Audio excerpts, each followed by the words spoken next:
जो प्रतिपाद्य विषय आहे तो शुद्ध ज्ञान निरूपण आहे. परंतु हा जो दशक आहे हा 5वा दशक आहे आणि 5 म्हणजे आपल्याला माहीत आहे 5चा काय असतो, प्रपंच असतो. आणि या दशकाचं नावच मुळात मंत्रांचा दशक म्हटलं आहे. मंत्र याचा अर्थ मननात त्रायते इति मंत्र. याच्यातले प्रत्येक शब्द हा मंत्रच आहे. पूर्ण दासबोध हा 20 दशक वंश समाज हा संपूर्ण मंत्ररूपच आहे. परंतु त्यातल्या हा जो दशक आहे यालाच नाव फक्त मंत्रदर्शित आहे. कारण मननात याचं मनन केल्यानंतर आपली त्रायते मननात त्रायते ती मंत्र आपली सुटका होणार आहे. आणि म्हणून याचं नाव समर्थांनी मंत्राचा दशक लिहिलं आहे. थोडंसं दासबोध ग्रंथाविषयी थोडंसं प्रस्तावित करू. समर्थांनी स्वतःला दास म्हणून घेतलं आणि दासांनी केलेला आपण पहिलेच पाहिलं. तर दास कोणाला म्हणावं समर्थांनी त्याची सुद्धा व्याख्या करून ठेवली. भव्य रूप अतिसुंदर दीक्षा राम नाम स्मरणे करी भिक्षा वृत्ती होईल उदासीन जेव्हा रामदास म्हणणे मग तेव्हा. निरूपण करायची गरज नाही आहे. सर्व आपण ब्राह्मणसी आहोत आणि अनेक वर्ष अभ्यास करतात आहात. त्यामुळे रामदास कोणाला म्हणावं, कोण रामदास असावा त्याचं विस्तृत वर्णन समर्थांनी या दासाचं काम केलेलं आहे. आणि असा जो दास असतो तो या बोधाचा अधिकारी असतो. आणि बोध म्हणजे काय तर ज्ञानाची अनुभव आलेला आत्मज्ञानाचा अनुभव. त्याला अनेक ग्रंथामध्ये आत्मानुभूती, अपरोक्षानुभूती, ब्रह्मानुभूती असे अनेक शब्दांनी त्याला वर्णन केले जातं. दासबोध ग्रंथ याचा अर्थ आपल्या साऱ्या मराठी भाषेमध्ये ग्रंथी म्हणजे गाठ. इथे गाठ घ्यायची पडली आपल्याला. सत्यानृते विधुनीच शास्त्र सांगतो आचार्य म्हणतात की एक सत्य आहे आणि एक अनृत म्हणजे खोटा आहे. आपल्या या देहामध्ये एक तत्व जे आहे हे सत्य तत्व आहे किंवा या जगात आपण पाहतो तर एक सत्य तत्व आहे आणि एक अनृत म्हणजे खोटं तत्व आहे. या दोघांची गाठ पडली आणि ती गाठ जे सोडवतात त्या ग्रंथाला ग्रंथ म्हटलं जातं. आपण पाहिलं की भक्ती, ज्ञान आणि वैराग्य याशिवाय इतर जर काही विषय कुठल्या ग्रंथामध्ये असतील तर त्याला समर्थ चोपडं म्हणतात. त्याला ग्रंथ म्हणायला तयारच नाही ते. आणि ग्रंथ नाही अद्वैतावर्त. याच्या आधी वैराग्य आणि भक्तीचं निरूपण झालेलं आहे आणि आता ज्ञानाचं निरूपण करायचं आहे. आणि ही जी ज्ञानाचं निरूपण करण्यासाठीच जी आपली गाठ पडलेली आहे ती गाठ ज्ञानाशी सुटणार नाही. आपण पाहतो लग्नामध्ये गाठी बांधल्या जातात. पण इथे आपल्याला गाठी सोडवासाठी यायचं आहे. जी गाठी आपली बांधलेली आहे ती गाठ सोडवासाठी आपल्याला इथे यायचं आहे. आणि ती गाठ सोडवणारा कोण असतो तो सद्गुरू असतो. आणि म्हणून एकदा ती गाठ सुटली की मग ती गाठ नव्हतीच हे कळतं. ही फार पुढची काय नंतरची आहे. जसं समर्थ म्हणतात चंचल नदी निरूपणमध्ये की या मायारूप जी नदी आहे या नदीच्या पलीकडे जो साधक जातो आणि तो ज्या वरतून पाहतो तेव्हा त्याला ही नदीच नाही आहे असा अनुभव येतो. आणि तो अजातवा तो सर्व शास्त्राला संतांना मान्य आहे. अगाजे झालेचे नाही त्याची वार्ता कशी काही असा तो अनुभव सर्व संतांना येतो. आणि मग सर्व ब्रह्ममय वेदे सर्व ब्रह्ममय अशी ती अनुभूती येते. ज्ञानाचं इथे आपण पाहतो की या दशकाचे 10 हे आहेत. त्यातले फक्त आपण प्रत्येक समाजाचा एक ओवी इथे उद्धृत करणार आहे आणि मग प्रतिपाद्य विषय आहे त्या विषयाचं आपण निरूपण करू. पहिला गुरुनिश्चय जयासा वाटे देव भावा त्याने सद्गुरू करावा, सत्संग करावा. सत्संग विण देवाने देवा पावित नाही. सर्वांनी ही ज्या प्रत्येक ज्या ओव्या आहेत या होमवर्कसाठी ठेवायच्या आहेत. आता मला सुद्धा ताईंची सवय लागली आणि म्हणून प्रत्येक ओवी जी सांगेल त्या ओवीवरती चिंतन प्रत्येकाने आपलं करायचं आहे. सद्गुरु लक्षण दुसरं आहे, बिघडले देव आणि भक्त जीवशिवपणे द्वैत तया देवभक्त एकांत करीतो सद्गुरु. सशिष्य लक्षणामध्ये तिसरं आहे, सदुपासना सत्कर्म सत्संग आणि नित्यनेम सत्क्रिया आणि सुधर्म निरंतर, हे शिष्याचं लक्षण आहे. नंतर उपदेश लक्षण चौथा, त्यामध्ये समर्थ म्हणतात सकळ उपदेशी विशेष आत्मज्ञानाचा उपदेश, हाच इथे समर्थांना अभिप्रेत आहे. पाचवा जो आहे बहुधा ज्ञान, त्यामुळे ते म्हणतात सकल कला प्रवीण विद्यामात्र परिपूर्ण परिते कौशल्यता परिते ज्ञान मनोचित आहे. शुद्ध ज्ञान आपल्याला घ्यायचं आहे म्हणून त्याची होई नंतर सांगेल. नंतर बद्धाचं निरूपण केलेलं आहे समर्थांनी, न कळे भक्ती न कळे ज्ञान न कळे वैराग्य न कळे ध्यान न कळे मोक्ष न कळे साधन या नावाबद्ध. मुमुक्ष समर्थ म्हणतात स्वार्थ सांडून प्रपंचाचा भव्या धर्मा परमार्थाचा अंकित होईन सज्जनाचा म्हणे तू मुमुक्षु.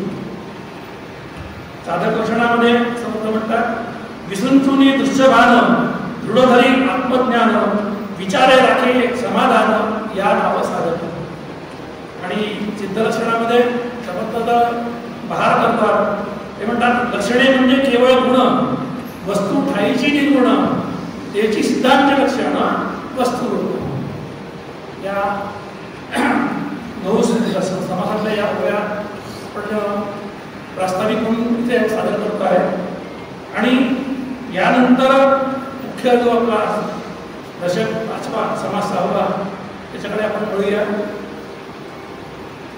तत्पूर्वी आपल्याला आपण म्हणतो हे शुद्ध ज्ञान हा समासाचं नाव आहे. परमार्थ प्रांतामध्ये ज्ञान हे अनेक प्रकारे आपल्या समोर येतं. त्याचे प्रकार पाहत आपण म्हणतो की एक अज्ञान, एक विपरीत ज्ञान, एक ज्ञान किंवा शब्द ज्ञान आणि अपरोक्ष ज्ञान आणि एक विज्ञान. प्रत्येकाला आपण थोडंफार एक पाहू. अज्ञान म्हणजे अज्ञानाचा अभाव नाही, कारण नाही दृष्टे द्रष्टू विपरीत विद्यते आचार्य सांगितलं आहे. त्यामुळे ज्ञानाचा कधीही अभाव शकत नाही. ते आधी होतं, आताही आहे आणि पुढेही राहणार. त्यामुळे ज्ञानाचा अभाव या अर्थाने हे माऊली नाही आहे. तर माऊली म्हणते आपला आपण पेया विसरू तुका धनंजया त्याची स्वरूप या अज्ञानाचं. अज्ञानाचं नेमकं व्याख्या नेमकं स्वरूप माऊलींनी आपल्या समोर ठेवलेलं आहे. मी कोण आहेस मला विसरलो मी, आणि म्हणून आपला आपण पेया विसरू तुका धनंजया हे स्वरूप या अज्ञानाचं आहे. यालाच अविद्या सुद्धा म्हणतात, व्यक्ती सापेक्ष. आणि दुसरं या अज्ञानाचा परिणाम काय झाला, हा अज्ञान काय करतो तर तो आपल्याला आपलं खरं स्वरूप ओळखू येत नाही, परंतु भलतच दाखवतो. बंद अंधारामध्ये जेव्हा खाली हे पडले असते, रज्जू पडली असते, परंतु आपल्याला काय वाटतं ते अज्ञानामुळे ही साप आहे. तसं इथे झालं, या जीवाला आपलं स्वरूप हा विसरला आणि मग काय झालं, समर्थ त्याचं उत्तर देतात प्रारब्ध खोटे अभिमान आला स्वामी समर्थासी वियोग झाला आणि तेणे बहुस्थिती वाटे तनासी सर्वोत्तमाचाही मधुपेटी दिसली. या अज्ञानाचा परिणाम असा झाला की हा स्वतःला भूतस्थी समजा करला. वास्तविक पाहता अज्ञानात सुद्धा सुख आहे. आपण प्रत्येक जण त्याचा अनुभव गाढ झोपवणे घेतो आणि गाढ झोप लागल्यानंतर आपण काय म्हणतो, मला छान झोप लागली होती, मला काही कळलं नाही. तर मला छान झोप लागली होती हा आनंदाचा अनुभव आहे घेतलेला, आणि मला काही कळलं नाही हे अज्ञान आहे. परंतु मला काही कळलं नाही हे तर कळलं मला, त्यामुळे ते सुद्धा ज्ञानच आहे. म्हणून ज्ञानाचा कधीही अभाव होत नाही. सांगायचा मुद्दा आहे आपला. आणि माऊलीकर म्हणते साचची मूर्ती वीरा न येता स्वप्न जागरा तरी ब्रह्मभाव साचवताना म्हणून येता सुखी. जर या जीवाला झोप लागली आणि तो उठलाच नाही नंतर, तर मात्र आम्ही त्याला ब्रह्मप्राप्तीची काही खटपट करावी लागली नसती, मग त्याला साधे व्हावं लागलं नसतं, सद्गुरूंचा शोध घ्यायला लागला नसता. म्हणून परंतु आपलं प्रारब्ध आपल्याला त्या अवस्थेमध्ये ठेवू शकत नाही, ठेवू देत नाही. आणि ती अवस्था असल्यामुळे अवस्थांतर होतं, पुन्हा माणूस जागा होतो आणि पुन्हा येणे माझ्या आपल्या सुरू होतं. आणि मग जो अज्ञानाचा जो परिणाम आहे तो लगेच भाव येतो आणि मग आपण काय होतं, मी कुठे आहे कळायला लागतो. कारण त्यावेळेला तर आपलं पूर्ण किंबहुना सोये जीव आत्म्याशील आहे तेथ जे होय दयाना सुख अशी अवस्था, त्या अवस्थेचा अनुभव घेतला असतो. आणि त्या अवस्थेतून आपण बाहेर यायचा प्रयत्न कधी करत नाही. कोणी जर आपल्याला उठवलं आपल्याला राग येतो. आणि म्हणून त्यावेळेच्या अवस्थाचा जो अनुभव अखंड राहावा अशी आपली प्रत्येकाची इच्छा असते.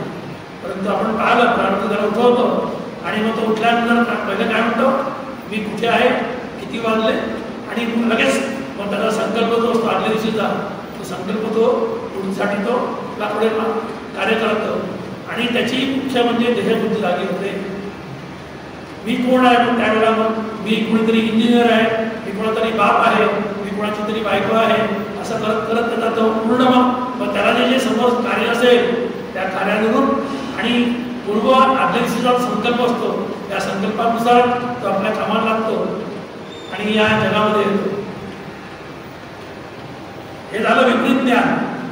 कारण इथे मी आत्मा आहे, ज्या आत्म्याचा मी त्या गावामध्ये अनुभव घेतला, त्या अनुभवाची मला विस्मृती झाली. आणि इथे विस्मृती झाली, पण हा कुठल्या प्रकारे आता याचं ज्ञान समोर आलेलं आहे. हे ज्ञानच आहे, पण विपरीत आहे. मी देह आहे सुद्धा ज्ञानच आहे, परंतु ते पुन्हा हे ज्ञान नव्हे. समजतं आपल्याला पाठोपाठ आहे त्याच्यामध्ये. आणि म्हणून विपरीत ज्ञानाचा आपला जो या जीवावरती परिणाम होतो. त्याच्या पुढं हा नंतर जेव्हा या आपण पाहतो की बद्ध मुमुक्षु साधक तो या अवस्थेतून पुढे पुढे त्याची प्रगती होत जाते. आणि नंतर मग तो त्याला सद्गुरूची भेट होते आणि मग सद्गुरू त्याला ज्ञान देतात. तेव्हा मग त्याला काय पहिले त्याला शब्दांनी कळतं की मी देह नाही आहे, तर मी आत्मा आहे. नंतर तो सद्गुरू सांगितल्याप्रमाणे ज्याला जे साधन दिलं असेल, कोणाला कामसाधना दिली असेल, कोणाला ग्रंथाचं वाचन दिलं असेल, कोणाला सहम साधना दिली असेल, त्या साधनेचा तो अवलंब करतो. आणि नंतर त्याचं त्या ज्ञानाचं मी आत्मा आहे याचा तो त्या ध्यानामध्ये अनुभव घेतो. शास्त्र म्हणते आत्मा अरे वा द्रष्टव्य, त्याला पाहावा, त्यात पाहावा. ध्यानेन आत्मा पश्यन्ति, ध्यानेन आत्मा पश्यन्ति, ध्यानामध्ये आपल्याला दर्शन होतं. आणि म्हणून कर्म, उपासना, ध्यान आणि नंतर ज्ञान असा पूर्ण क्रमच आहे परमार्थाचा. त्यावेळी काय त्या ज्ञानाला सहजता येते. म्हणजे मी आत्मा आहे हा अनुभव त्या ध्यानकाळी येतो. तो अनुभवाला जेव्हा सहजता येऊन जाते त्यावेळी त्याला मी आत्मा आहे समजायची गरज पडत नाही. कारण त्यातला जो मी आहे हा मी पूर्ण मी तर तयाचे अहम विश्रामे आत्मरूपी असा तो दृढ अपरिवर्तनीय अनुभव तेव्हा त्याला समर्थ विज्ञान म्हणतात. किंवा जास्त या अवस्थेला समर्थांनी उन्मनी अवस्था म्हणतात. त्या ठिकाणी उन्मनी म्हणजे ज्या मनाचं काय काम आहे, संकल्प आणि विकल्प करणे. परंतु त्या अवस्थेमध्ये मात्र तर कुठलाही संकल्प करत नाही आणि कुठला विकल्पचा प्रश्नच नाही. संकल्प म्हणून विकल्प नाही. अशा त्या अखंड आनंदाचे डोही, आनंद तरंग अशा त्या अवस्थेमध्ये मग त्याचा पूर्ण जीवनमुक्ताचा काळ जातो. अशा प्रकारे हा ज्ञानाच्या अवस्था आपण पाहतो. आता शास्त्र तर म्हणतं आपल्याला की जीव ब्रह्मैव नापरा, असं असताना या आपल्याला हे पुन्हा सगळं खटाटोप करायची काय गरज पडली. तर नंतर त्यांनी सांगितलेली गोष्ट मला सांगायची आहे की आपण जेव्हा आंघोळीला जातो तेव्हा एक नवीन साबणाची वडी काढतो आणि ती वडी जेव्हा आपण काढतो त्यावेळेला बाथरूममध्ये जातो आणि हात आपले ओले असतात आणि ती आपल्या हातातली नवी कोरी, कुठलाही संस्कार झालेली नसलेली, कुठलाही विकार नसलेली, शुद्ध दुधातून बनलेली ती साबणाची वडी आपल्या हातातून निसटते. आणि ती निसटल्यानंतर ती कुठे पडते की त्या बाथरूममध्ये काही जे घरात मळ असतो, काही घाण असते, त्या घाण्यात ती पडते. आणि मुळात शुद्ध असलेली ती साबणाची वडी त्या ज्ञान मला त्यातला तो जो वस्तूतला मळ, त्या मळाचा त्याला संपर्क होतो आणि ती वडी काय होते, अशुद्ध होते. त्याच प्रकारे हा जीव मात्र सुद्धा त्या वडीप्रमाणे हा अशुद्ध झाला आणि म्हणून त्याला पुन्हा शुद्धीकरणासाठी सगळा खटाटोप करावा लागला. आणि हा तर सिद्धांत आहे की जीव ब्रह्मैव नापरा, परंतु हा त्याला सगळा जो खटाटोप करावा लागला, सगळा हा दाबोध वाचा, सद्गुरू करा, साधना करा, हा सगळा खटाटोप जो आला सुरू तो दिसून त्याला सुरू झाला. आपल्या विषयाला प्रत्यक्ष सुरुवात करण्यापूर्वी आत्मा म्हणजे ज्या काही संकल्पना शास्त्रांनी मांडून ठेवल्या आहेत, संतांनी मांडलेल्या आहेत, त्याचा थोडा आपण जर इथे आढावा घेतला तर आपल्याला या शुद्ध ज्ञानाबद्दल पुष्कळशी मदत होईल. आत्मा म्हणजे काय, सद्घन, चितघन, आनंद घन असं आपल्याला शास्त्र सांगतं. ते तत्व कसं आहे तर ते सद्घन आहे, चितघन, आनंद घन आहे. सद्घन म्हटल्यानंतर आपल्या डोक्यात पुन्हा संशय उठतो. सत याचा अर्थ काय तर ते असत त्या निरपेक्ष, चितघन म्हणजे जडाच्या निरपेक्ष आणि आनंद घन म्हणजे दुःखाच्या निरपेक्ष. निर्मितीपूर्वी जे असतं त्याला सत म्हणतात आणि निर्मिती नंतर जे असतं त्याला अस्ति म्हणतात. ज्ञानापूर्वीची जे ज्ञान व्हायच्यापूर्वीची जशी आहे त्याला चितघन म्हणतात आणि ज्ञान झाल्यानंतर त्याला भाती म्हणतात. आणि सुख होण्याच्या पूर्वीची जी अवस्था आहे त्याला आनंद म्हणतात आणि सुख झाल्यानंतरची जी अवस्था आहे त्याला प्रियत्व म्हणतात. सत, चित, आनंद, अस्ति, भाती, प्रिय. अस्ति, भाती, प्रिय हे व्यवहारिक सत्तेमधलं आहे. सत घन, चित घन, आनंद घन, सच्चित आनंद हे आत्म्याचं स्वरूप लक्षण आहे आणि म्हणून त्यामध्ये पारमार्थिक सत्तेमधलं आहे. त्याचा कधीही अभाव होत नाही, त्याचा कधी नाश होत नाही, त्याची कधी अनुभूती आपल्याला खंडित होत नाही. समर्थ म्हणतात ब्रह्म असतची असे, माया निरसदाची निरसे. आणि असा तो आत्मा असल्यामुळे आणि तो मी आहे पुन्हा. हे काका नेहमी म्हणतात की हे जर पालुपण मी विसरलो की तो मी आहे तर सगळे मुसळ केरात जातात. असे अनेक मुसळ काकांनी केरात पाहिलेले आहेत, पडलेले पाहिलेले आहेत. दुसरा एक आत्म्याच्या बद्दल आपण परोक्ष ज्ञानाने जे कळून घ्यायचं आहे ते म्हणजे आत्मा हा एकमेव द्वितीय आहे. आत्मा अरेवा सदैव सौम्य एकदम खरे असेल. त्याचप्रमाणे आत्मा अरेवा एक ऐत्रेय रूपी सांगतं की सुरुवातीला फक्त आत्मा होता, त्या स्थितीवर काहीच नव्हतं. नेहम नानास्ति किंचन होतं. तिथे भेदाचा पूर्ण निश्चय पूर्ण त्याला निषेध केलेला आहे. आणि म्हणून आत्मा कसा आहे तो एक आहे, एकमेव आहे म्हणजे दुसरा नाही आहे आणि अद्वितीय आहे म्हणजे दुसरा पण नाही आहे, एकच एक आहे. आता आपण पाहतो मुलींची शाळा, तिथे काय राहणार आहे, फक्त मुलीच राहणार, त्या ठिकाणी मुलांचा प्रवेश नाही. तसा आत्मा हा एक आहे म्हणजे एकच आहे, त्या ठिकाणी दुसरं नाहीच आहे. नेहम नानास्ति किंचनम. आता त्याला एक तरी का म्हणावं, काहीतरी म्हणावं लागतं म्हणून म्हणावं. तसंच आत्मा हा सर्वत्र आहे, सदा आहे आणि सम आहे. आत्मा इथे आहे आणि अमेरिकेत तेवढाच आहे. आत्मा सम सर्वत्र आहे, सदा आहे. या सकाळच्या इथे जर आपल्या प्रणाली असेल तर त्याच वेळेला आत्मा प्रदेश सुद्धा आहे. आणि जितका आत्मा माझ्यामध्ये आहे तितकाच आत्मा डुकरामध्ये आहे. जितका आत्मा आपल्या सद्गुरूंमध्ये आहे 100%, तितकाच आत्मा प्रत्येक साधकामध्ये आहे. आणि म्हणून त्याला सर्वत्र सदा आणि सम म्हटलेला आहे. तसाच आत्मा कसा आहे तर तो स्वयंभू आहे. श्रुती म्हणते ब्रह्म स्वयंभू ब्रह्मणे नमः. स्वयंभू याचा अर्थ त्याला कोणी निर्माण केलेलं नाही. त्यामुळे आम्ही विधीचे गणिते स्वयंभू आयते केलं नव्हे. अशा प्रकारचा अर्थ असल्यामुळे त्याला कोणी केलेलं नाही, कारण तो पूर्वीपासून आहेच. नंतर आत्मा हा अजय आहे, अजर आहे आणि अमर आहे. आत्म्याला जन्म नाही आहे. आता अजय म्हटल्यानंतर पुन्हा अजर का सांगावं लागलं, तर त्याचं कारण आपल्यासारखे जे मंदबुद्धी असतात त्यांना सांगावं लागतं, त्यांच्या अटी म्हणून सांगावं लागलं. वास्तविक आता अजय म्हटल्यानंतर अजय सांगायची गरज नाही आहे. जो जन्मालाच आले नाही तो म्हातारा होणारच नाही आणि तो म्हणणार नाही. परंतु आपल्यासारख्या या अज्ञानी लोकांसाठी शास्त्र अशा प्रकारचे योजना करते. म्हणून आत्मा हा कसा आहे, तो अजय आहे, अजर आणि अमर आहे. आत्मा कार्य आणि कारणाच्या पलीकडे आहे. आपण पाहतो या सृष्टीचं कारण, जगत कारण.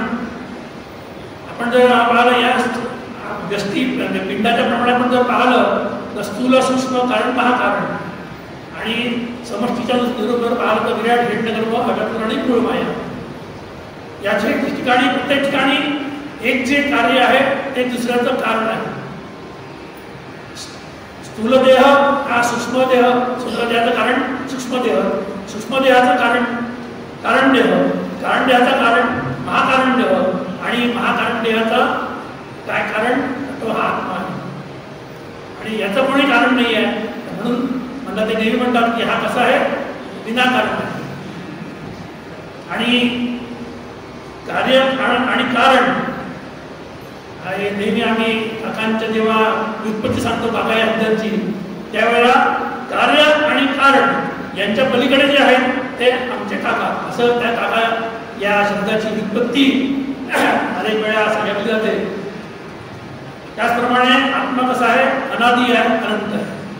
अनादी अनंत नाही. आत्मा अनादी काय आहे, पण पाहिलं की त्याला आधी म्हणजे जन्मच नाही आहे म्हणून तो अनादी आहे.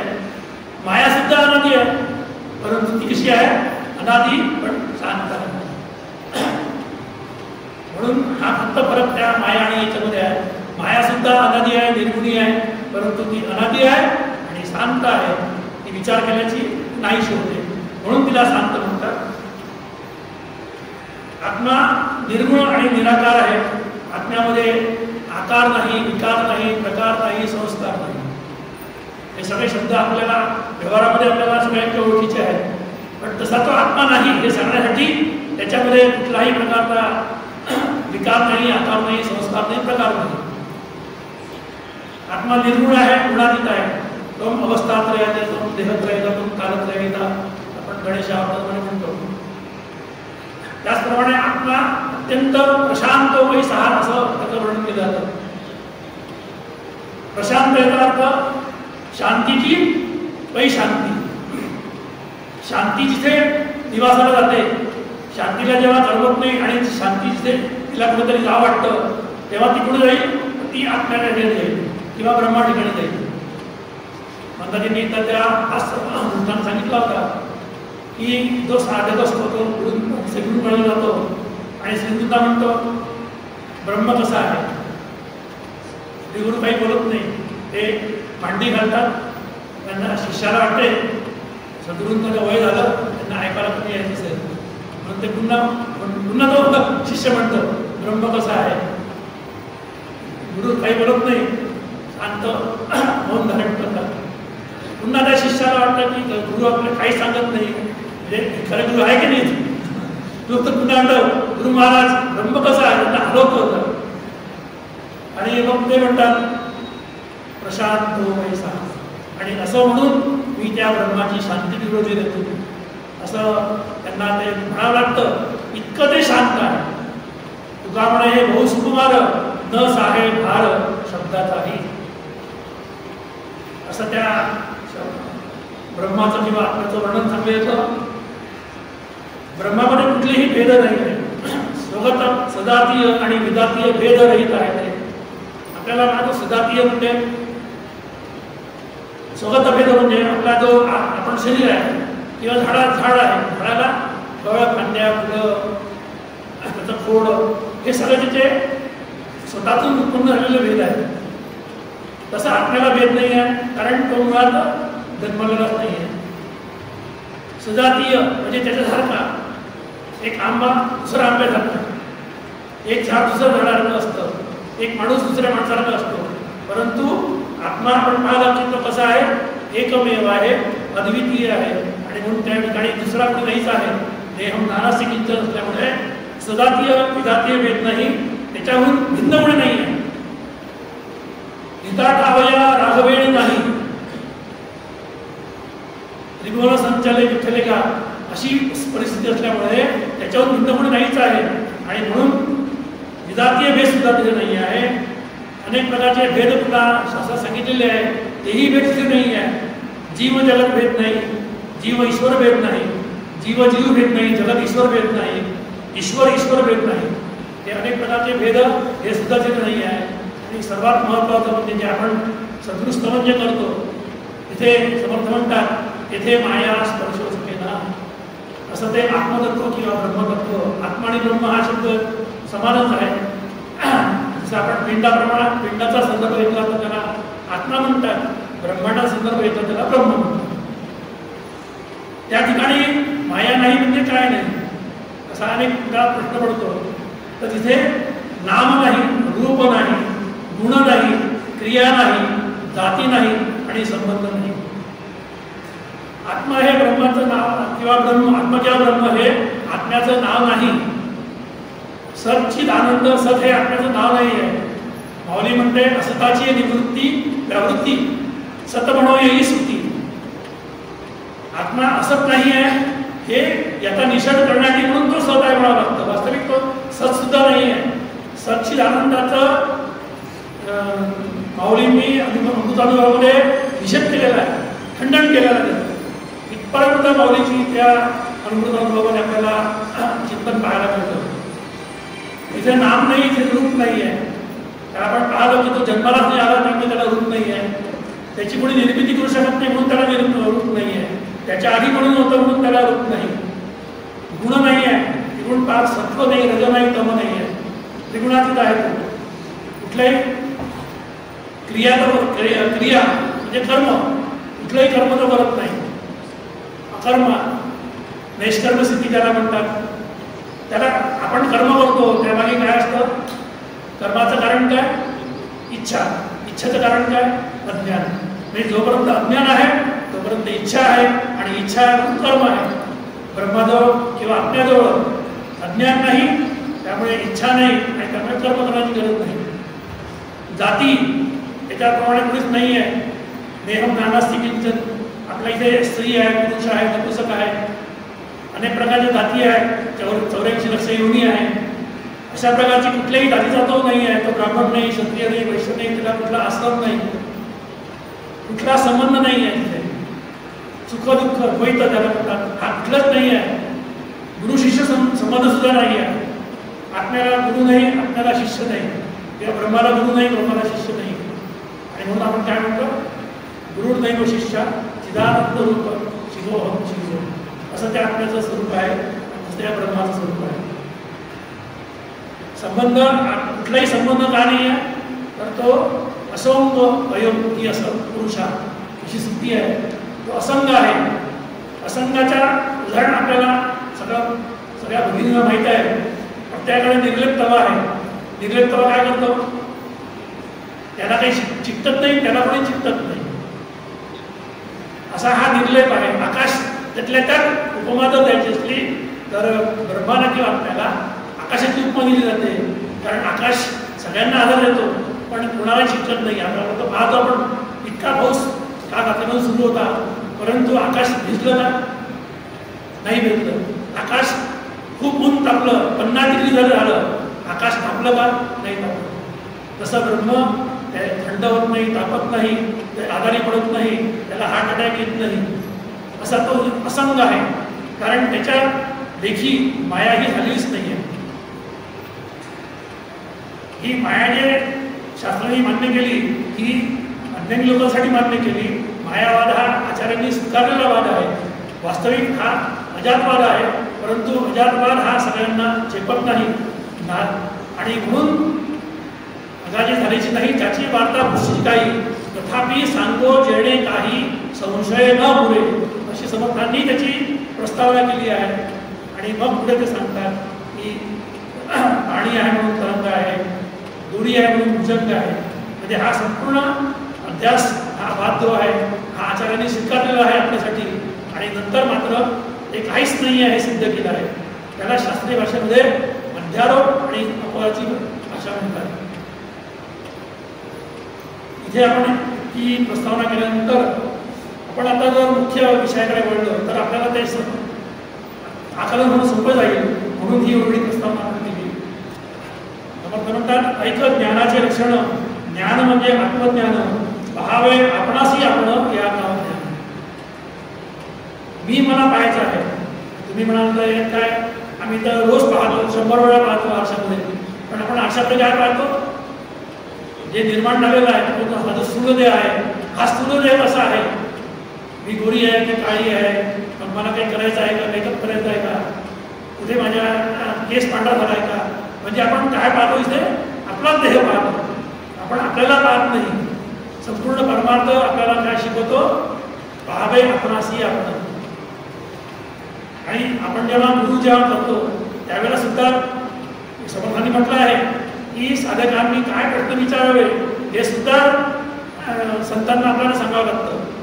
संतांना फक्त 2च प्रश्न विचारायचे असतात, मी कोण आहे आणि देव कोण आहे. आपण मात्र हे 2 प्रश्न सोडून 200 प्रश्न विचारतो की ज्याचा कुठलाही संबंध आत्मज्ञानाशी नसतो. आणि म्हणून इथे संबंध म्हणतात की एकच ज्ञानाचे लक्षण, ज्ञान म्हणजे आत्मज्ञान, पहावे आपणासी आपण या नाव ज्ञान. आता वीज जर मला पाहायचं असेल तर मला काय व्हायला लागेल? अंतर्निष्ठ व्हावं लागेल. मला बाहेर पाहणं बंद करावं लागेल. माऊली म्हणते पुढे पुढे आता प्रपंच पाहणे आणि निजानंदी राहणे स्वरूपी होम आहे. तो जो निजानंद जो आतमध्ये आहे तैसा हृदयामध्ये राम असल्यामुळे त्या रामाला जर मला पाहायचं असेल तर मला आतमध्ये वळावं लागणार आहे. परतुनी पाठीवर एक ठाके, आपण पया आपण देखे, देखत शिकी ओळखे पुढे हे वस्तू मीच. हाच भाव माऊलींनी आपल्या ज्ञानसूत्रीत टाकलेला आहे. इथे आपण पाहतो 2 आपण आहे, आपणाशी आपण. आता आपण हा जो आहे समर्थ म्हणतात आपण म्हणजे मीपण, मीपण म्हणजे जीवपण, जीवपण म्हणजे अज्ञान संग जडणं. म्हणजे हा इथे आपण कोण आहे? मी जीव आहे, जो मी मी मी मी करतो. मी मी हे सर्व कळे परंतु न कळे उठील मी पूर्ण मी. त्याला हे माहित नाही आहे की माझं उपमस्थान कोणतं आहे.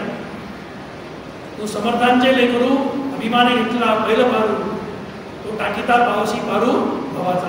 समर्थ आपल्याला सांगतात की हा याला स्वतःला माहित नाही मी कोण आहे.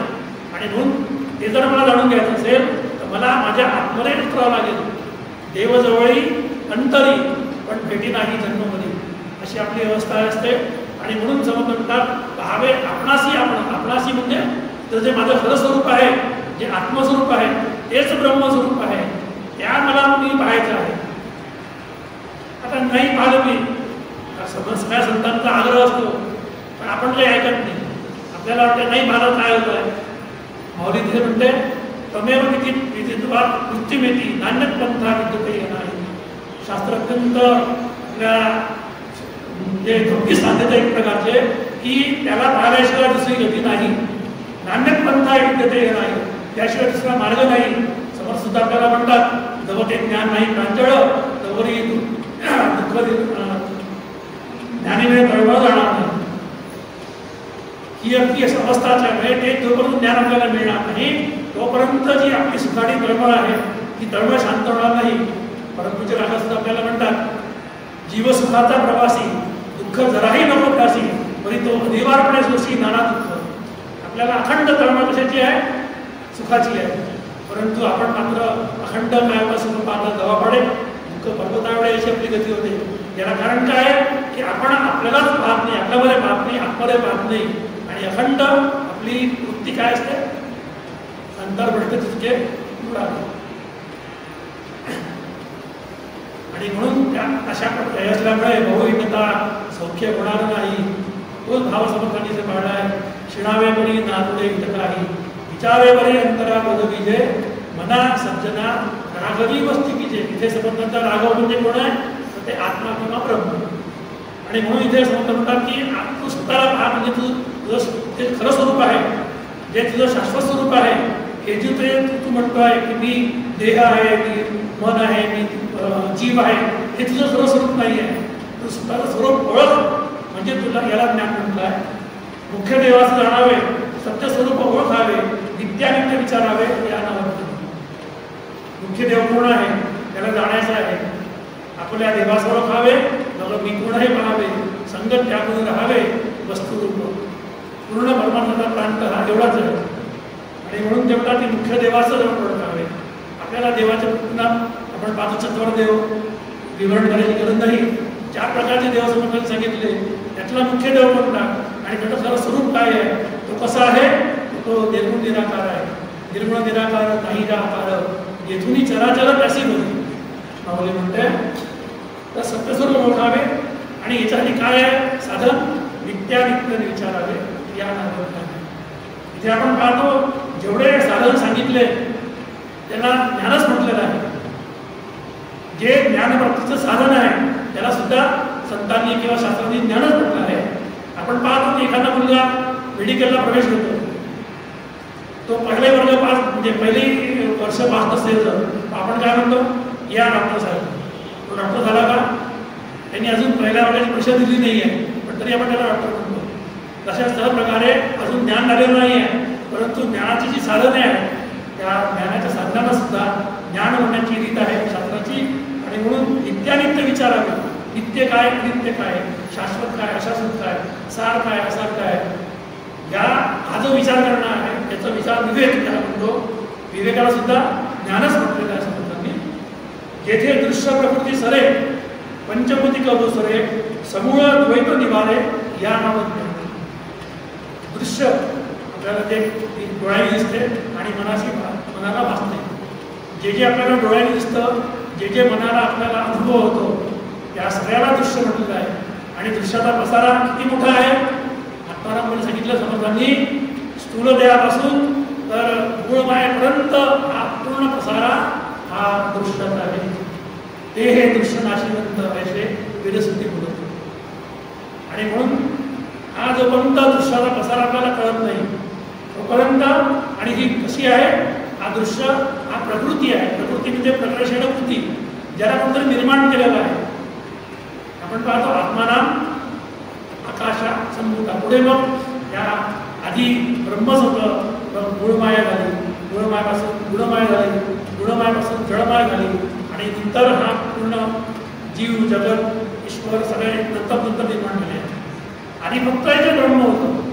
आणि म्हणून ब्रह्म किंवा आत्मा या दृष्टीने आपण जर पाहलो तर आपले जे चारही देह आहे ते चारही देह दृश्य आहे. आणि ब्रह्मांडाचे जे चारही देह आहेत, ईश्वरासकट मूळमाये सकट, हे संपूर्ण हा दृश्याचा प्रसार आहे ब्रह्माच्या दृष्टीने.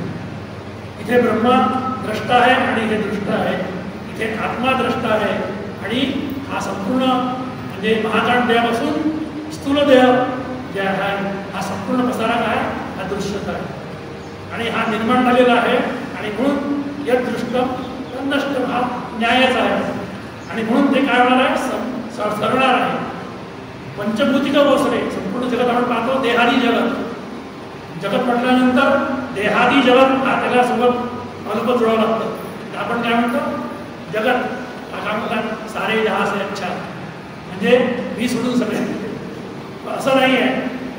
परमात्म्यामध्ये देहादी जगत माझ्यापासून सुरुवात करायची आहे. आणि म्हणून हा देहा माझ्या देहासकट संपूर्ण विश्व हे कसं आहे, पंचभूतिक आहे. जे पिंडी ते ब्रह्मांडी. आणि असं असल्यामुळे सर्व पंचभूतिकम राम षष्टन किंचिन्न विद्यते. योगदर्शनामध्ये वशिष्ठ महाराज रामाला उपदेशाने सांगतात की हा संपूर्ण विश्व कसं आहे, पंचभूतिक आहे. आणि म्हणून हे पंचभूत कसं आहे, हे निर्माणदार आहे. आणि म्हणून हे ओसरणार आहे. त्याचा यथावकाश तो ईश्वर करणार आहे. ते त्याचं काम आहे. पण आता माझं काम काय आहे, मी एक साध्या प्रमुख देवा आहे. शास्त्रामध्ये 5 प्रलय सांगितले आहे. एक जीवा पिंडाच्या दृष्टीने 2 प्रलय आणि ब्रह्मांडाच्या दृष्टीने 2 प्रलय आहे. आणि समर्थ म्हणतात विवेक प्रलय 5वा आहे.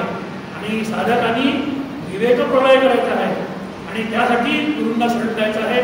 त्यांच्याकडून ते विवेक प्रलय कसा करावा, ध्यानामध्ये तो कसा होईल, ही सगळी प्रक्रिया सद्गुरूंकडून शिकून घ्यायची आहे आणि त्याप्रमाणे तो प्रलय करायचा आहे.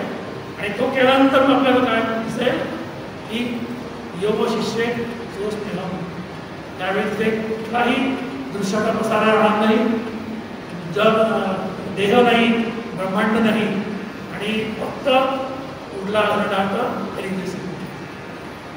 म्हणून आणि या अवस्थेला त्यांनी ज्ञान म्हटलेलं आहे. मनबुद्धी अगोचर न चले तर्काचा विचार, उल्लेख परे होनी पर या नावात. नेमका समर्थ त्या ज्ञानाची दिशा सांगतात, आपल्याला स्थिती सांगतात. ते कसं आहे, मनबुद्धी अगोचर आहे. आत्मस्वरूप किंवा ब्रह्मस्वरूप त्याला मन नाही आहे, ते अमन आहे, अप्राण आहे, अजिव्ह आहे. श्रुती सांगते त्याबद्दल. त्याला मन नसल्यामुळे ऊर्जा नाहीच आहे, बुद्धी पण नाही आहे. काका नेहमी गमतीने म्हणतात की आत्मा कसा आहे किंवा ब्रह्म कसं आहे, निर्बुद्ध आहे आणि ते मी आहे. गमतीचा बघताला. परंतु त्या ठिकाणी कुठल्याही प्रकारचा मन नाही म्हणजे मनाचं कार्य नाही. आता मन नाही म्हणजे त्याच्या आधीचं स्थूलदेह नाही आहे, वाणी नाही आहे. मन वाचा इथं स्वरूप आहे तुझे, तिथे वाणी नाही आहे, मन नाही, बुद्धी नाही आहे. हे त्याच्या पलीकडचे आहे. न चले तर्काचा विचार. कितीही बुद्धिमान तुम्ही असा, तुमच्याजवळ 20-25 PhD जरी केल्या असल्या, कितीही तर्क तुम्ही लढवा तरी त्या तर्कामध्ये ते सापडणार नाही. तरी त्यातल्या त्यात हा तर्क जर करायचा तर तो संवादी तर्क करायचा शास्त्राने सांगितलं आहे. अद्वैत प्रकरणामध्ये अहम अस्मी सदा भामी कदाचित नाहम अप्रिय हा तर्क प्रधान ग्रंथ तो असल्यामुळे किती त्यांनी तर्काचा वापर केला. परंतु अहम अस्मी म्हणजे मी आहे, मी असावं सगळ्यांना वाटतं ना, मी दावा सगळा वाटतं का. सदाभावी मी ज्ञानी असावं, मला सगळं कळावं, ही अखंड तळमळ असते आणि मी प्रिय मला आहेस या तर्कावरून मी सच्चिदानंद रूप का नसावं असा तर्क अद्वैत मकरंदमध्ये पहिल्याच अध्यायात त्यांनी सांगितलेला. आणि हा तर्क फक्त जे चालतो समाधी तत्त्वाला म्हणतात. उल्लेख परेहुनी पर या नावात ज्ञान. आपण पाहिलं मगाशी कोणतं पर आहे, इंद्रियापासून मन पर आहे, मनापासून बुद्धी पर आहे, बुद्धीपासून आपल्या पिंडाचा विचार केला तर योग बुद्धे परस्तु सहा, किंवा पिंडात ब्रह्मांडाचा विचार केला तर तो मूळ माये त्या पलीकडे आहे. मूळ माये पलीकडे दयाचे ठाण रोपडे, जयासी भेटो जाता जोडे ब्रह्मपद सिद्ध स्वामी म्हणतात.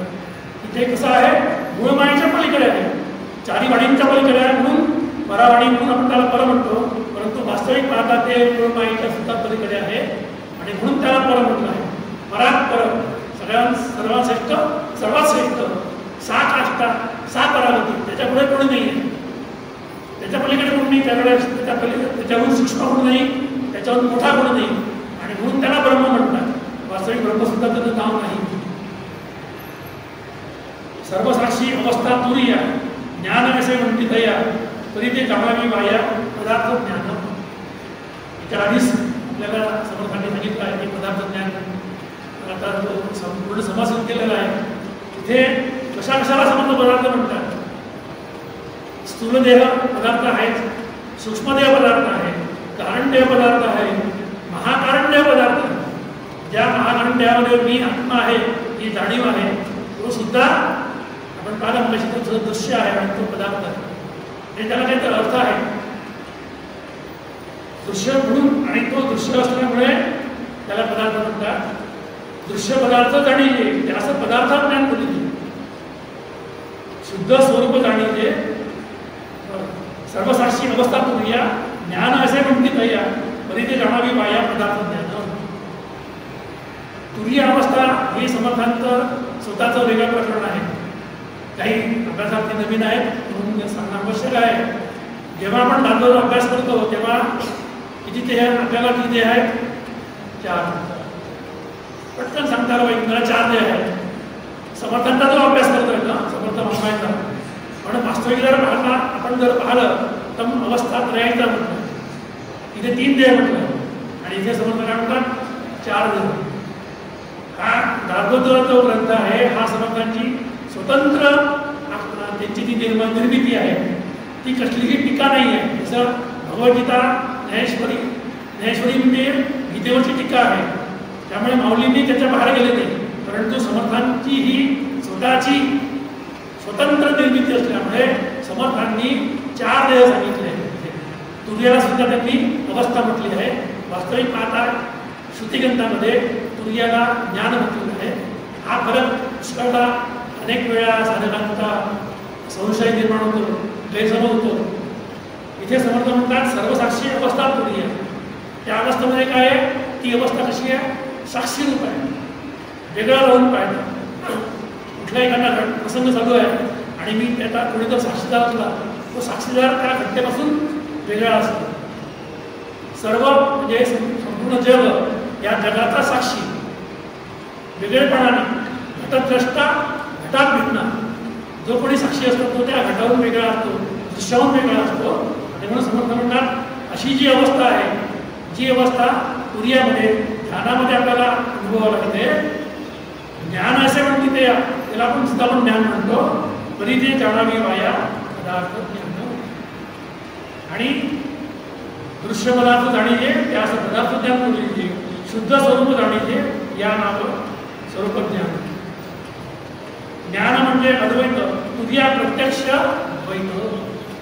म्हणून शुद्ध ज्ञान तुर्येचे सतत वेगळेचे असे. जिथे सर्वच नाही खायचे तिथे सर्वशास्त्रित्व खायचे. म्हणून ही शुद्ध ज्ञान तुर्येचे म्हणून नये. जाणे ब्रह्म जाणे माया, ती एक जाणावी तुर्या. सर्व जाणे म्हणून या सर्व साक्षिणी. सर्वांनी त्या तुर्येचं अवस्थेचं वर्णन केलेलं आहे. आपण पाहतो की जो उंबरा असतो, उंबऱ्यामध्ये जो आपण दिवा लावतो, तो दिवा काय करतो, इकडलाही प्रकाशित करतो, इकडलाही सांगतो आपल्याला इकडे काय आहे तिकडे काय आहे, दोन्हीकडे. तसं म्हणतात जाणे ब्रह्म जाणे माया. जाणे ब्रह्म म्हणजे मी ब्रह्म आहे हे कोणाला कळलं, तो जो मी आहे तो मी माईक आहे. मी ब्रह्म आहे या अवस्थेमध्ये हा जो मी आहे हा माईक आहे. आणि म्हणून ती अवस्था आहे. ती कशी आहे, तिला ती अवस्था असल्यामुळे त्या अवस्थेमध्ये माणूस राहू शकत नाही जास्त. तुम्ही ध्यान किती वेळ करणार आहे, ध्यानाला मर्यादा आहे. पुन्हा ती ध्यानावस्था माणसाची निघून जाते, पुन्हा तो परत येतो. आणि म्हणून ती सुद्धा एक अवस्था आहे. अवस्थांतर होतं त्या अवस्थेचं. आणि म्हणून त्या अवस्थेला सुद्धा ज्ञान म्हणता येत नाही. ज्ञान म्हणजे अद्वैत, तुर्या प्रत्यक्ष द्वैत. त्या जिथे आपण पाहतो तिथे मी आहे आणि ब्रह्म आहे, दोन तत्व इथे आहे. आणि म्हणून जोपर्यंत मी आहे शिल्लक तोपर्यंत अद्वैत नाही. ज्या मैं था वा हरी नाही था, ज्या हरी आया तो मैं नाही, पुरुषात म्हणतात. त्या अवस्थेमध्ये मी नाहीच आहे.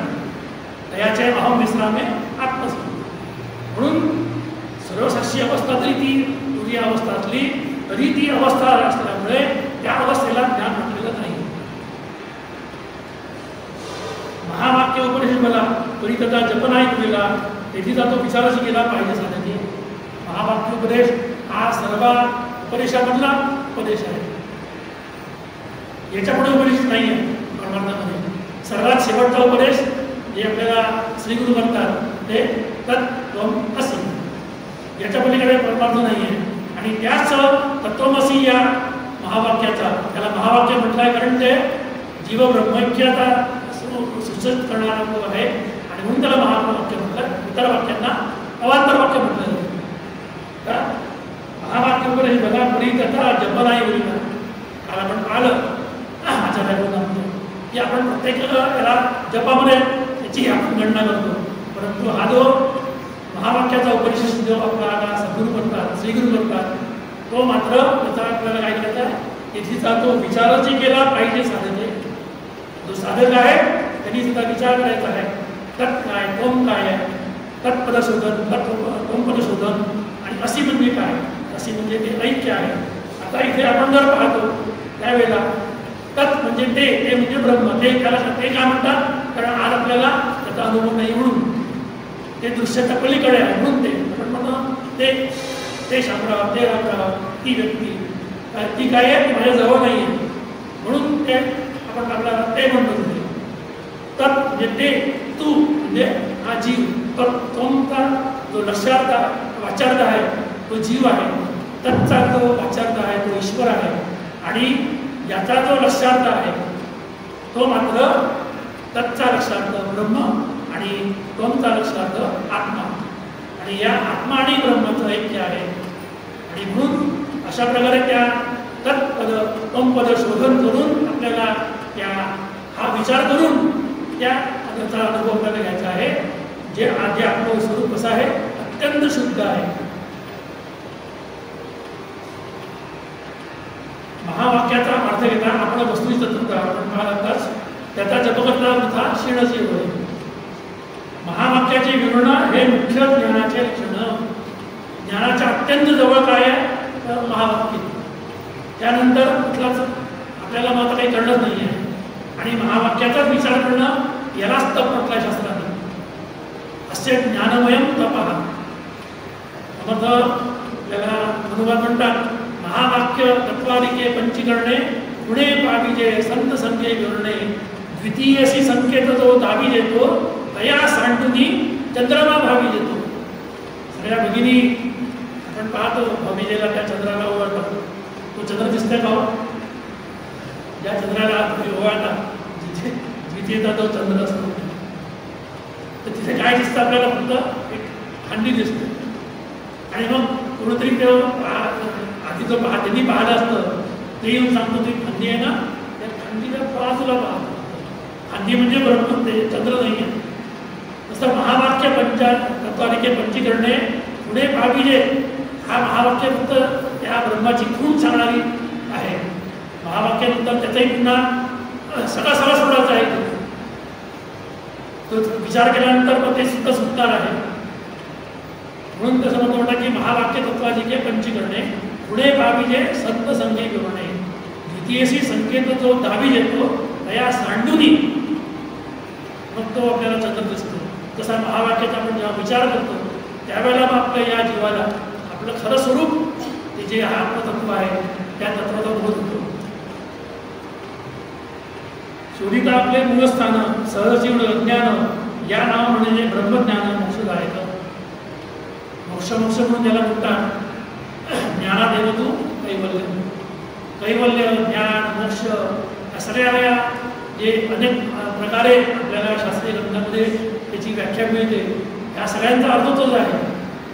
जे या चराचराचे मूळ जे आपण पाहतो की याचं उपादान कारण आणि निमित्त कारण शास्त्रीय भाषा झाली, ज्याचा एकच आहे. जे या चराचराचे मूळ तिन्ही लोक जेथून निर्माण झाले तया देवनायासी पूर्ण होते. म्हणून समर्थ म्हणतात तिथे जे या चराचराचे मूळ ते कसं आहे, शुद्ध स्वरूप निर्मळ अत्यंत शुद्ध आहे. त्याच्या ठिकाणी कुठलाही प्रकारचं द्वैत नाही, आणि असं अत्यंत शुद्ध असल्यामुळे त्याला समर्थांनी विमल शब्द वापरला आहे. आणि याला फक्त ज्ञान म्हणतात आहे वेदांत म्हणते. मी गुण ऐसा हेत म्हणून पाहता देहावित अवलंबिता नेमस्त स्वरूपाची होय. आपण ध्यानामध्ये जेव्हा आपला शोध घेतो आपल्याला काय करायचं आहे, त्याचा पहिले वेध घ्यायचा आहे, शोध घ्यायचा आहे, आणि नंतर मग तेच मना संत अनंत शोधूनही नंतर पाहे. आधी शोध आणि नंतर पाहे.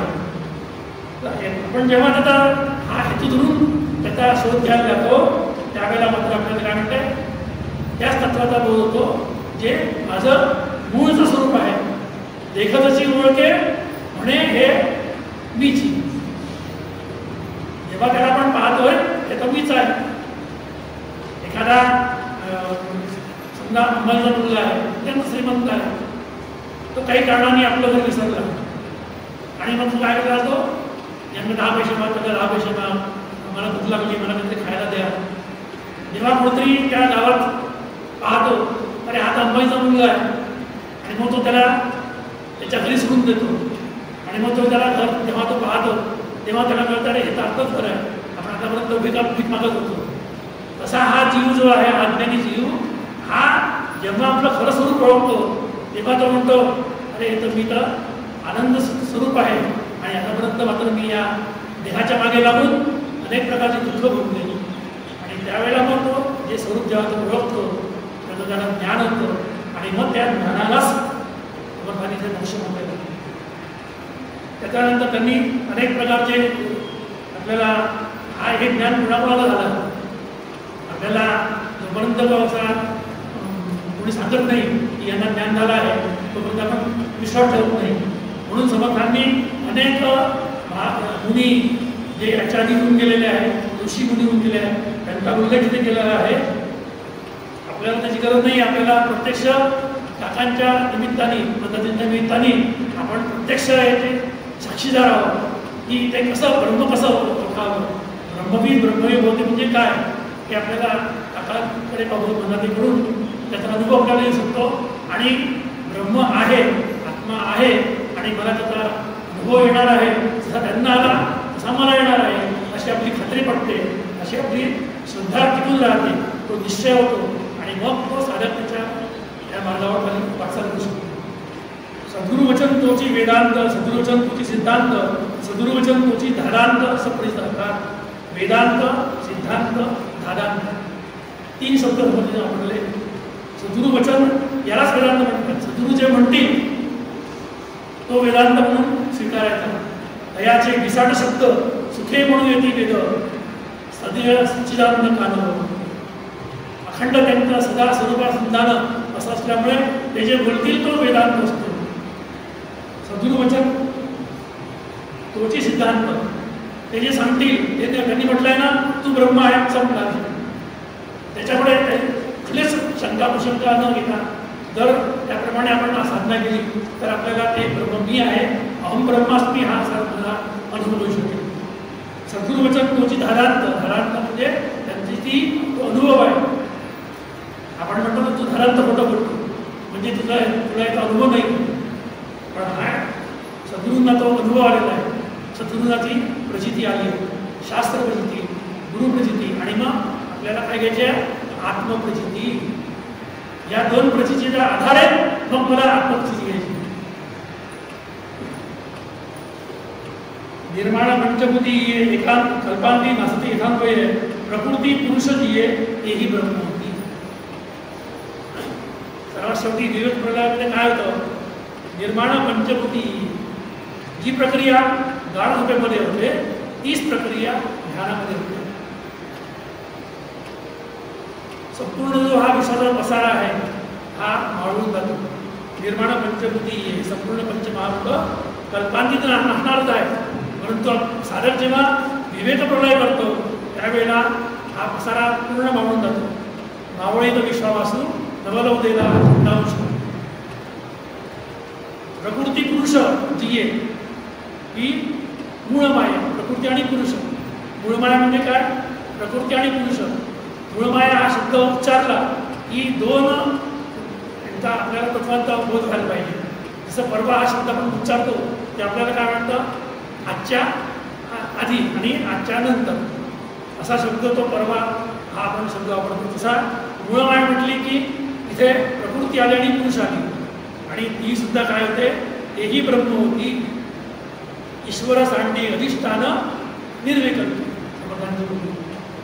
त्या अवस्थेमध्ये शुद्ध आत्मज्ञानाच्या अवस्थेमध्ये, शुद्ध ब्रह्मज्ञानाच्या अवस्थेमध्ये ही प्रकृती आणि पुरुष हे सुद्धा आपलं अस्तित्व संपवतात. ते सुद्धा काय होतात, ब्रह्मरूप होतात. आणि मग आपल्याला सर्वम खलुदम ब्रह्म हा अनुभव त्यावेळी. दृश्य पदार्थ हटता आपणही डोळे तत्वता ऐक्य रूप ऐक्यता मुळीचा आहे. हा जो दृश्य पदार्थ आहे एक मुख्य परमेश्वरू, दुसरी प्रकृती जगदाकारू, तिसरा आपण कैचा चोरू म्हणला मध्ये. हा जो चोर आहे ना, आपण हा जीव हा चोर आहे. जबाब में हड्डी. या संपूर्ण विश्वामध्ये दोनच तत्व आहे. तिसरा कुठून आला, हा तिसरा चोर आला घरामध्ये. आधी दोघं नवरा बायको असताना हा तिसरा जो आला चोर आला. म्हणतात जो दोघं सांगा जर पुढे तिसरा आला आपल्या घरामध्ये आपण काय म्हणतो, हा चोर आहे. तसा हा जो जीव आहे ना हा चोर आहे. वास्तविक पाहता या विश्वामध्ये दोनच तत्व आहेत. एक मुख्य परमेश्वर, दुसरी प्रकृती जगत. प्रकृती आणि पुरुष हे दोघंच आहे. त्याला माऊलींनी शिवशिवा म्हटलं आहे. हा सगळा खेळ जो चालू आहे हा शिवाशिवीचा खेळ चालू आहे ते.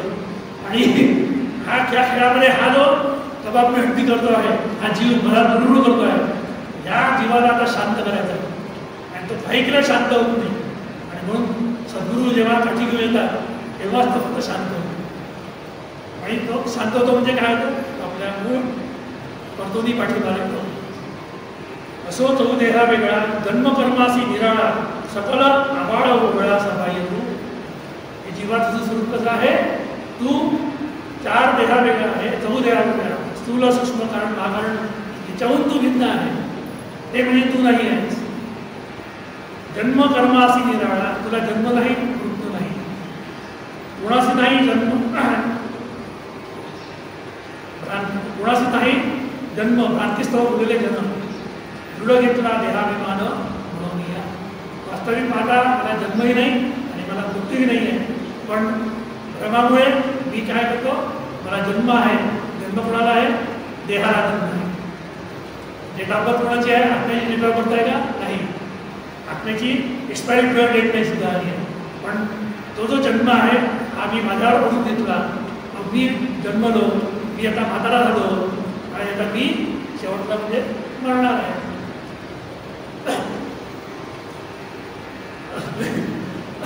अस्ति आहे ते वर्तते संपूर्ण सहाही विकार जो आहे हे विकार देहाला आहे. पण पहिलेच पाहिलं की आत्म्याला विकार नाही, प्रकार नाही, संस्कार नाही, त्याच्यावरती कोणताही त्याला अर्थबंधन करायचं नाही आहे.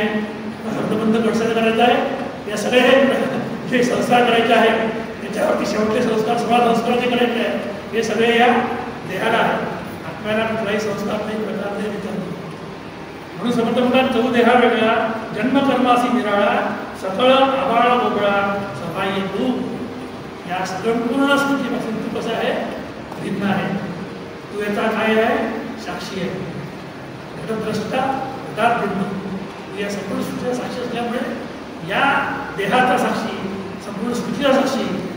त्यामुळे या साक्षीला कुठल्याही प्रकारचं धर्म नाही, गुण नाही.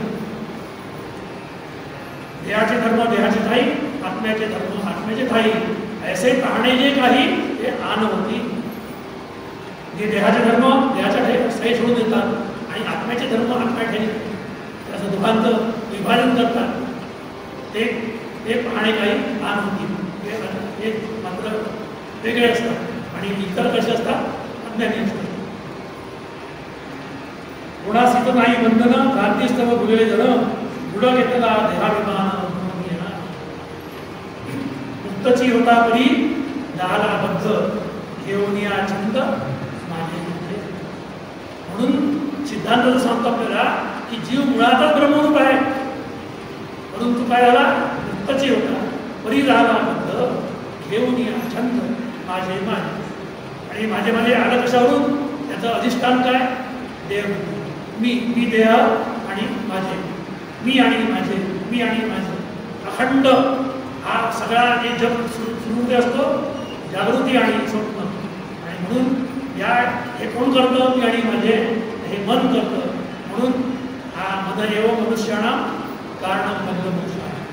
हे मनस मी आणि माझं करत असल्यामुळे हे मनस बंधनात करणार आहे. आणि तेच मन आपल्याला इथून सोडणार सुद्धा आहे. अखंड घडे शिष्या एकांती बैसावे स्वरूपी विश्रांती सदावे तेणे गुणे जुळावे परमार्थ हा. पुन्हा समर्थांनी साधन सांगितलं, तुला एकदा अनुभव आला आहे एकांतामध्ये ध्यानामध्ये, परंतु एकदा झालं की संपलं का, नाही. एकदा जेवलं म्हणजे आपण पुन्हा जेवतो संध्याकाळी, आज जेवलं उद्या जेवतो. असं जो आपल्याला ध्यानामध्ये सोन साधनेमध्ये जो अनुभव येतो, तो अनुभव आता काय करायचा आहे, शिष्या एकांती बैसावे स्वरूपी विश्रांती सुद्धा. तुला जर खरी विश्रांती पाहिजे असेल, या जीवाला जर विश्रांती पाहिजे असेल तर तुला कुठं लागेल, स्वरूपाकडे जावं लागेल. विश्रांती इथे नाही. तेणे पुढे जुळावे परमार्थ. हा जर परमार्थ तुला जुळवून द्यायचा आहे, तो आता काय करायचा, आपल्याला पक्का करायचा आहे. त्याचा आणि माझा कधीही वियोग झालेला पाहिजे. त्या ध्यान काळी मला हे होतं, परंतु समर्थ म्हणतात स्थल त्याग होता पुन्हा सविधी जाते. म्हणून ते जे मला जो अनुभव आला ध्यान काळी, तो अनुभव जर मला आता दृढ करायचा असेल तर समर्थ म्हणला शिष्या एकांती बसवले, म्हणून जयाचा एकांत मानला, अवघ्या आधी कळे त्याला, यावेळी वडील म्हणाला थांबायचे नाही. सर्व संतांनी सर्व शास्त्रांनी एकांताचं महत्व येतं. अखंड घडे श्रवण मनन तरीच पाविजे समाधान, पूर्ण झाली या ब्रह्मज्ञान वैराग्य बरे. फळ काय आहे? अखंड घडे श्रवण, आत्मा अडवे श्रोतव्य मंतव्य श्रवण मनन किती असं हे केल्यानंतर तेच अखंड पुन्हा करायचं. सेविलीची सेवावे अन्न घेतलीची घ्यावे जीवन, तैसे श्रवण मनन केलेची करावची आहे. जोपर्यंत मी सारेला अवस्थेत आहे तोपर्यंत मला त्याचा त्याग करता येत नाही.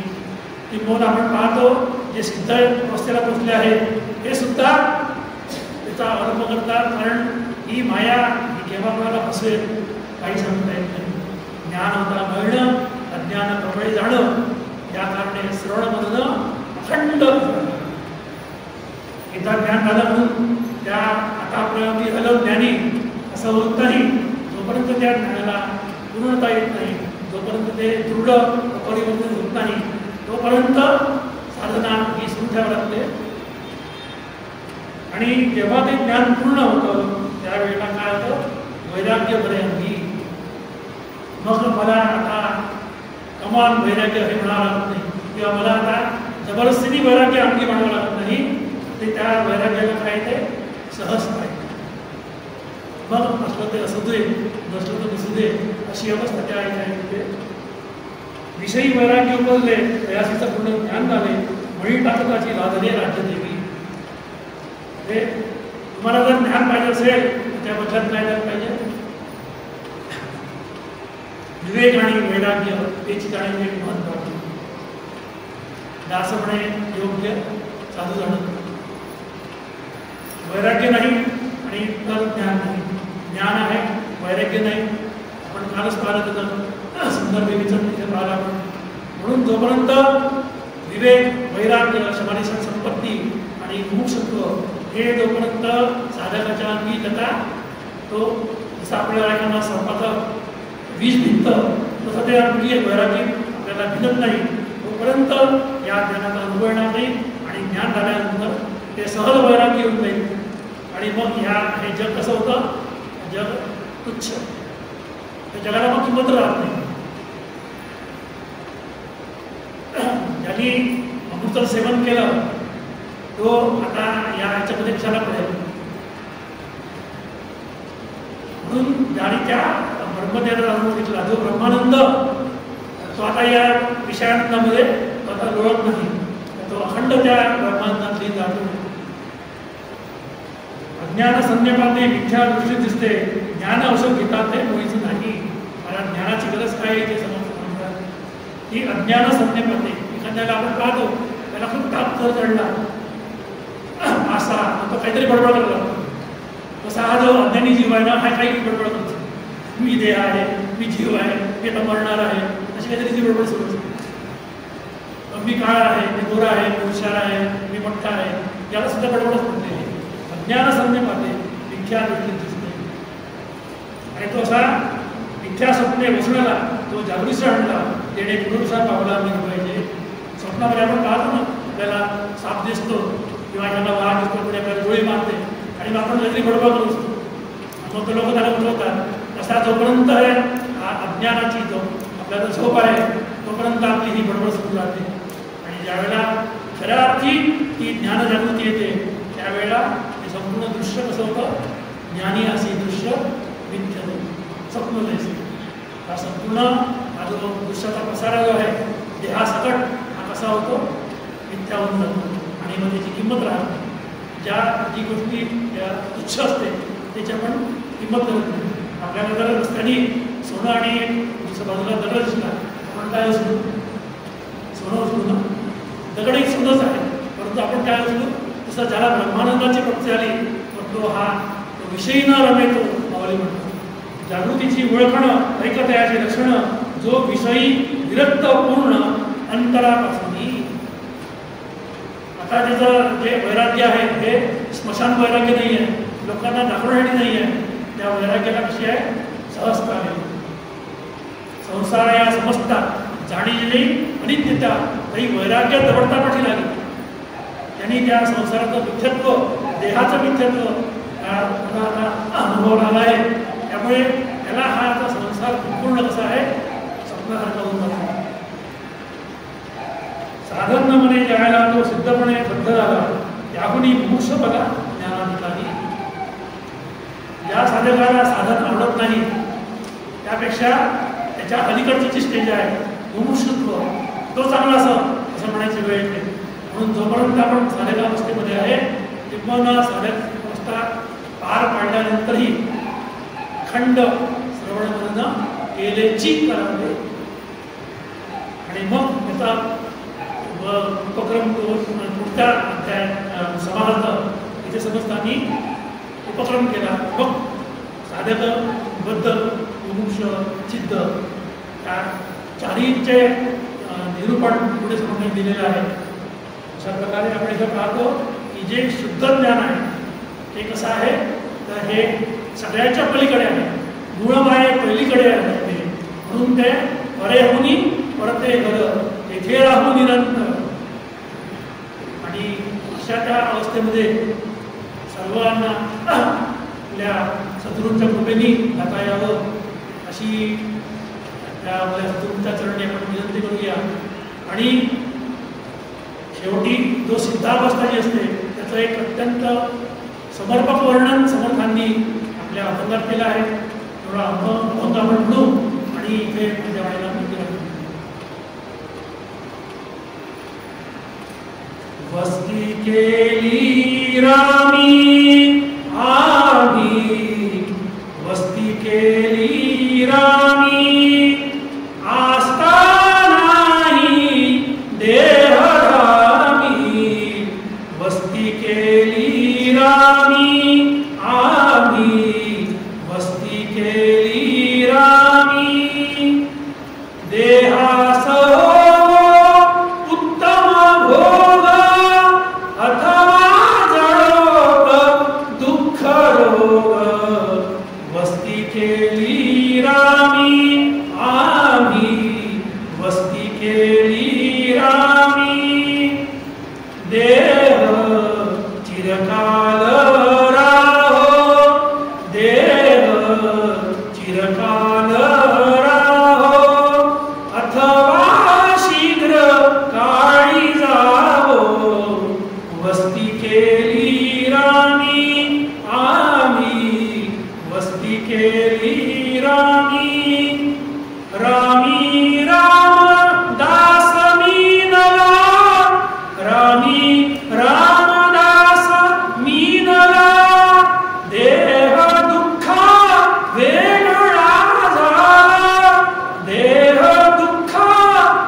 केली रामी